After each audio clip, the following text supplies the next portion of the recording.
내게 매달 25일은 특별하다. 월급을 받는 날이기 때문이다. 직장인에게 이날만큼 특별한 날이 있을까? 오전에 계좌로 들어온 돈을 확인했다.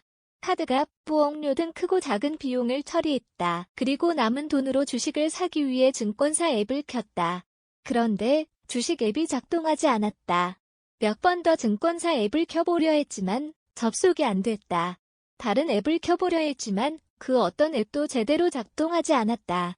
스마트폰을 껐다 켜도 마찬가지였다. 이게 무슨 상황인가 싶어서 네이버에 검색해보려 했지만 네이버 앱마저 먹통이었다. 주변에서 웅성거리는 소리가 들렸다. 사람들은 인터넷 나만 안 되는 거야. 라며 주변을 두리번거렸다. 점점 웅성거리는 소리가 커졌다. 그날 오전 11시부터 대략 40분 동안 KT의 유선, 무선 네트워크가 일제히 먹통이 되는 초유의 사건이 터졌다. 그 사이 일상이 멈췄다. 재택근무를 하던 직장인은 영문도 모른 채 일을 중단해야 했고 식당 결제 시스템도 멈췄다.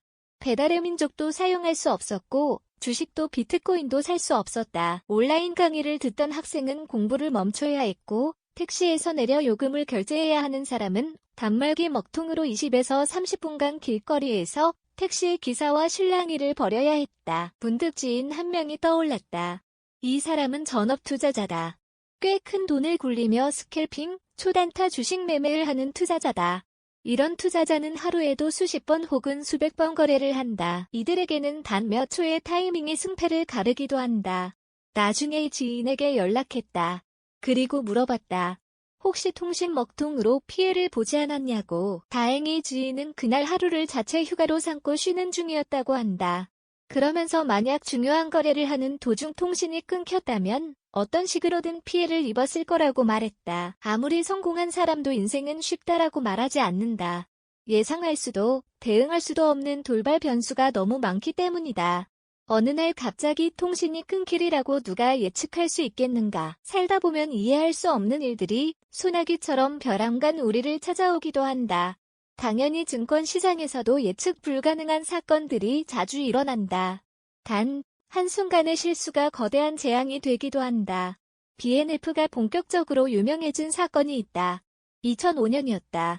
이 사건은 투자 시장에서 두고두고 회자되는 제이컴 사건이다. 2005년 12월 8일이었다. 한 고객이 증권사를 통해 신규 상장 기업이었던 제이컴의 주식 1주를 61만 엔에 팔아달라고 매도 주문을 넣었다. 그런데 이 직원은致命적인 실수를 했다. 1주에 61만 엔이라고 입력을 해야 하는데 61만 주에 1엔이라고 잘못 입력한 것이다. 증권사는 곧바로 실수를 알아차렸지만 하필 그 타이밍에 도쿄증권거래소 전산망에 오류가 발생했다. 그래서 주문 취소가 불가능했다. 투자자들은 제이컴 주식이 말도 안 되게 싸게 나오자 어리둥절해했다.